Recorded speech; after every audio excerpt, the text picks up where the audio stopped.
ఆ నివేదికల్ని ప్రతి సంవత్సరం తూచా తప్పకుండా మమ్మల్ని ఎవరు అడగలేదు, మమ్మల్ని ఎవరు ఒత్తిడి చేయలేదు, ప్రతిపక్షాలు అడగలేదు, ఎవరు అడగలేదు. కానీ ట్రాన్స్పరెంట్గా ఉండాలి గవర్నెన్స్ అంటే, ఏ రకమైన పురోగతి డిపార్ట్మెంట్లో జరుగుతూ ఉందని చెప్పాలన్న ఉద్దేశంతోనే ప్రతి సంవత్సరం తెలంగాణ ఫార్మేషన్ డే సందర్భంగా జూన్ 2 కొద్దిగా అటుగానో ఇటుగానో వార్షిక నివేదికల్ని విడుదల చేస్తూ వస్తూ ఉన్నాం.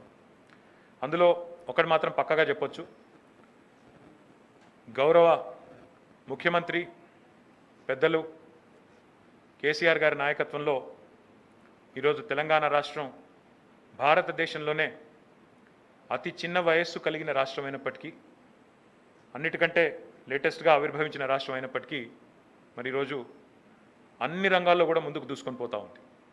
దానికి ఖచ్చితంగా గౌరవ ముఖ్యమంత్రి గారి దార్శనికత, వారి విధానాల రూపకల్పనలో వారు తీసుకునే చొరవ, విధానాలు రూపొందించిన తర్వాత వాటి అమలులో వారు చూపెట్టే పట్టుదల దీనికి కారణమని చెప్పి ముమ్మాటికి చెప్పక తప్పదు. దానికి సమర్థవంతమైన అధికార గణం తోడైనప్పుడు, ఇక్కడ వేదిక మీద కూర్చున్న మా టీం ఏదైతే ఉందో గత 6-7 సంవత్సరాలుగా ఈరోజు భారతదేశంలోనే పారిశ్రామిక రంగంలోని దిగ్గజాలు, ఐటీ రంగం కానీ పారిశ్రామిక రంగంలోని దిగ్గజాలు తెలంగాణ వైపు చూస్తూ ఉన్నాయి అంటే ఒక మంత్రి వల్లనో ఒక ప్రభుత్వ అధినేత ముఖ్యమంత్రి గారి వల్లనో మాత్రమే కాదు. డెఫినెట్గా this is the victory of the team. అందరం కూడా కలిసికట్టుగా జయేష్ రంజన్ గారు, శైలజ గారు, మాణిక్ రాజ్ గారు, నరసింహారెడ్డి గారు, వెంకటేశ్వర గారు, ఇంకా చాలామంది అధికారులు, ఒకరిద్దరు కాదు, వారి కింద ఇంకా there is a hierarchy of officers who have been working very diligently. My gratitude to all of them. ఎందుకంటే నేను ఇది 7వ సంవత్సరం మంత్రిగా కాబట్టి వారందరికీ కూడా నా హృదయపూర్వకమైన ధన్యవాదాలు కూడా నేను తెలియజేస్తూ ఉన్నాను.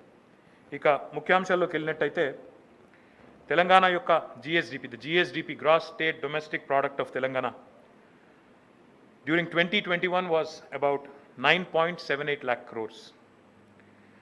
నిజానికి చెప్పాలంటే the growth rate of GSDP during COVID fell by 1.26% at constant prices, which is అంటే 2011-12 తీసుకుంటే. But if you compare it to the rest of the country, India మొత్తంగా చూసుకున్నట్టయితే, ఇండియన్ జీడిపికి మనకి చూసినట్టయితే GDP has contracted at almost 8%. Government of India country as a whole తీసుకుంటే GDP has contracted at 8%. కానీ తెలంగాణలో అది 1.26% మాత్రమే ఉందని చెప్పి మీకు చెప్పాలి. The resilience of Telangana economy was aided of course with the vision, with the commitment of Honorable Chief Minister to very important sectors such as agriculture and allied sectors. మొత్తం agriculture, వ్యవసాయం మరి వాటి అనుబంధ పరిశ్రమలు ఏవైతున్నాయో వాటి పట్ల ముఖ్యమంత్రి గారు తీసుకున్న చొరవ వల్ల తెలంగాణ యొక్క ఎకానమీ యొక్క పురోగతి మరి దాదాపుగా 20.9% గత సంవత్సర కాలంగా పెరిగి జాతీయ స్థాయిలో 3% ఎదుగుదల మాత్రమే ఉంటే అగ్రికల్చర్ అండ్ అలైడ్ సెక్టర్స్, తెలంగాణలో అది 20.9% ఉందనే మాట ఈ సందర్భంగా నేను మీకు తెలియజేస్తూ ఉన్నాను. The share of Telangana's economy in national GDP has gone up by 26 basis points to 5.0% as against 4.74% last year. 2019-20లో 4.74% ఉంటే 26 basis points పెరిగి 5%. తెలంగాణ జనాభా తీసుకుంటే భారతదేశంలో మనం 2.45-49% అనుకుంటాను, subject to correction of course 2.49 అనుకుంటాను, maybe there is slight difference. But our contribution to the GDP is 5%. అంటే మన జనాభాకి రెట్టింపు స్థాయిలో మన కాంట్రిబ్యూషన్ ఈ భారతదేశం యొక్క ఎకానమీకి, జీడిపికి మనం కాంట్రిబ్యూట్ చేస్తున్నామనే విషయాన్ని ఈ సందర్భంగా నేను మీ అందరికీ కూడా తెలియజేస్తూ ఉన్నాను. More importantly another telling indicator, very important indicator of states progress, GDP ఎంత పెరిగింది అనే దానికంటే కూడా పర్ క్యాపిటల్ ఇన్కమ్ ఎంత పెరిగింది, తలసరి ఆదాయం ఎంత పెరిగింది అనేది కూడా చూడక తప్పదు. ఈరోజు తెలంగాణ భారతదేశ పర్ క్యాపిటల్ ఇన్కమ్ సగటు ఆదాయం, తలసరి ఆదాయం చూస్తే కేవలం 1,27,768 రూపాయలు మాత్రమే. భారతదేశంలోని సగటు పౌరుడి తలసరి ఆదాయం 1,27,768. కానీ తెలంగాణలోని సగటు పౌరుడి పర్ క్యాపిటల్ ఇన్కమ్ తలసరి ఆదాయం 2,27,145 రూపాయలు. అంటే భారతదేశం యొక్క సగటు కంటే 1,00,000 రూపాయలు పైన ఈరోజు తెలంగాణలోని తలసరి ఆదాయం ఉందనే మాటని ఈ సందర్భంగా నేను మీకు విజ్ఞప్తి చేస్తూ ఉన్నాను. The primary sector has contributed to 20.6%.